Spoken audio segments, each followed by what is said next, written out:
from an addiction that has him spending millions to almost getting killed. These are the top 10 things you didn't know about Cristiano Ronaldo, and wait until you see the scandal that almost ruined his life.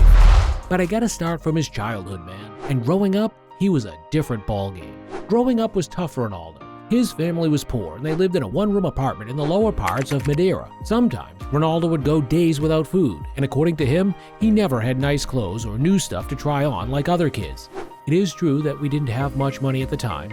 Life in Madeira was not easy then. I used to play with old boots that I had inherited from my brother, or I borrowed a pair of my cousins. Crazy to imagine a young Ronaldo pulling up to his cousin's crib to borrow cleats. But you see guys, Ronaldo knew his family's poor finances had already put him at a disadvantage, so at just 11 years old, he decided to move to the Sporting Lisbon Academy, away from his parents. Ronaldo was trying to make a name for himself in the game and get his family out of poverty. What a guy. Getting into the academy was just the launch pad Ronaldo needed to boost his career, because that's when he came face to face with the day that would change his life. Scouts from across the country came to watch the kids at sporting play. Now, they knew they were talented and all, but they couldn't pick all of them, and that's when they dropped the news. Whoever scores the most goals today, he is the one we would be taking. The challenge was on, and with just a few minutes left until the end of the game, Ronaldo and his teammate Albert Fantro were level on 2 goals each. When Fantro got put in on goal, he was facing the goalie, and all he had to do was score and he'd get the ticket. But what he did next stunned everyone. He passed to Ronaldo instead. After the game, Ronaldo went over to ask Fantro why, and that's when Fantro told him, "You are better than me. That's why I passed to you." Damn, that dude legit sacrificed his career just so Ronaldo could make it to the top. Ronaldo never forgot about Fantro's sacrifices, and now Fantro lives in a mansion with a garage full of supercars, all thanks to Ronaldo. I even heard CR7 put him on a salary for life just to show him his gratitude. Wish I was Fantro for a sec. The thing is, it ain't just Fantro that sacrificed for Ronaldo to get to the top. This next dude played a huge role in Ronaldo becoming a baller. Even though they grew up poor, Ronaldo was determined to prove a point for his dad. See, Ronaldo's dad, Jose Dinas Aveiro, was a former army veteran who became a kit man at the local club, Andoria. Dina's job was to make sure all the kids had their kits washed before the game. But the real reason he took the job was because Cristiano wanted to play for the club at the time. This made Ronaldo's teammates laugh at him, but instead of letting it get to him, it only made him want to succeed even more. And when he finally made it to the top and signed for Manchester United, he felt on top of the world. But just 2 years later, and everything came crashing down. Ronnie, you need to come quick. It's about Dad. He's dead. Damn. See guys, because of the poor conditions vets were made to face in the war, Dinas started drinking heavily, and even when Ronaldo went pro, he didn't stop. It ultimately led to his death in 2005, and standing by his father's body for the last time, Ronaldo promised him that he'd become the best player in the world to honor him. Judging by his 5 Ballon d'Ors and multiple champion leagues, I guess it's safe to say he turned out all right. After witnessing what happened to his dad, Ronaldo decided that he was going to completely stay away from alcohol and instead work his way to the top, and that's when he created the secret diet that made him become the GOAT. After transferring to Real Madrid from Manchester United for a world record fee of 80 million euros back in 2009, Ronaldo was determined to whip himself into prime shape and stay fit, but just a few weeks in, and he noticed something odd that was putting his plans in danger. See, Ronaldo knew how to stay fit, that he needed to keep a proper diet, but most of the food he was getting had a lot of fat in it, so Ronaldo decided to create his cheat meal plan, and it looks something like this. For breakfast, he usually has cheese and ham with low-fat yogurt, then chicken and salad with tuna,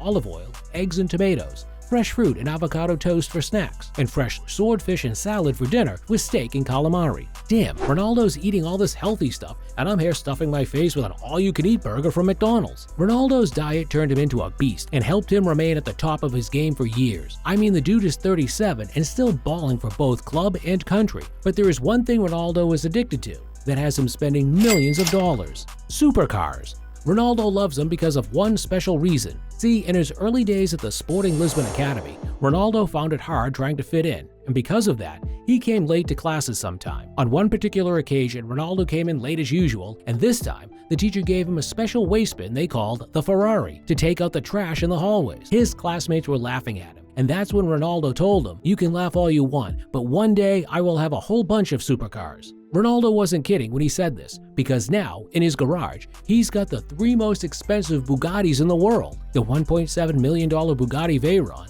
The $2.15 million Bugatti Chiron and the Bugatti Centodieci cost him $9.9 million. That's $13.12 million on one car brand. I'm pretty sure I know who'd be winning Customer of the Month at the Bugatti dealers, man. Incredible stuff. He didn't just stop there too, because he's got a $1 million McLaren Senna, and his favorite car, the $1.3 million Rolls-Royce Cullinan. Ronaldo loves this car so much, he even had special custom plates installed on the back. Subscribe to Mr. Football. CR7 looking out? Amazing. Ronaldo didn't forget the stuff those kids said about him growing up. So one day he went over to Ferrari dealers and copped not one, not two, but three exclusives. The $300,000 Ferrari F430, the $310,000 Ferrari 599 GTB Fiorano, and the $385,000 Ferrari 599 GTO. He also got an Aston Martin DB9, a BMW M6, and a ton of other cars. If I continued a roll call of all the cars in this dude's garage, it'd be like reading off an auto dealership. But Ronaldo's gotta watch his steps sometimes, because his crazy addiction to cars almost cost him his life. Back in 2009, after losing a game to Reading in the League Cup semi-finals, Manchester United manager Sir Alex Ferguson made training a must, and anyone who came was going to get into serious trouble. Ronaldo woke up late, and when he checked in that time, he realized he only had 15 minutes to get to training or he'd be dead meat. Ronaldo quickly headed into the showers, and after a quick change of clothes, hopped into the only car he knew that would be fast enough to get the job done. But as soon as he put his foot down on the gas, boom!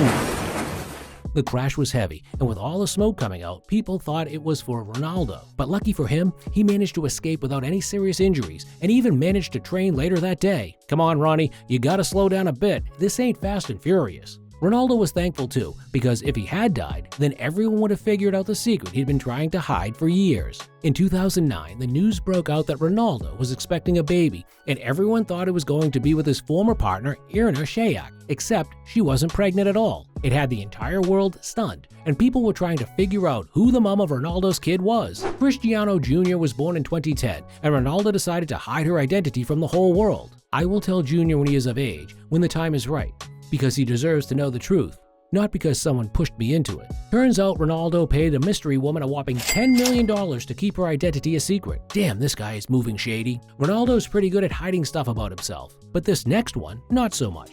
Because you see, guys, if Ronaldo had chosen differently, he could have been repping another country. Turns out Ronaldo has family roots that extend to Brazil, meaning Ronaldo could have chosen to play for the Samba Boys instead. Imagine the link up with Ronaldo and Neymar. My God, that would have been a cheat code. Maybe the reason Ronaldo didn't want to play for Brazil was because of the other Ronaldo, R9.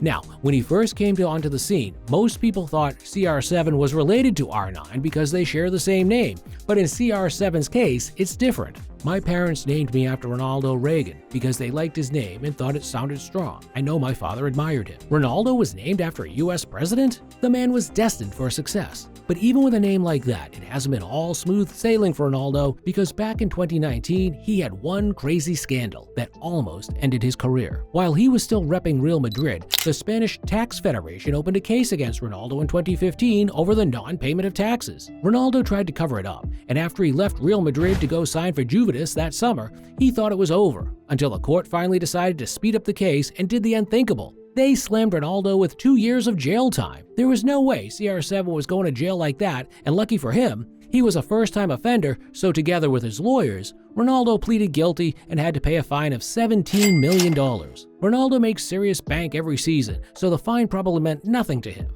The dude is loaded. Wonder where CR7 ranks on the list of the richest footballers in the world? Click the next video to find out.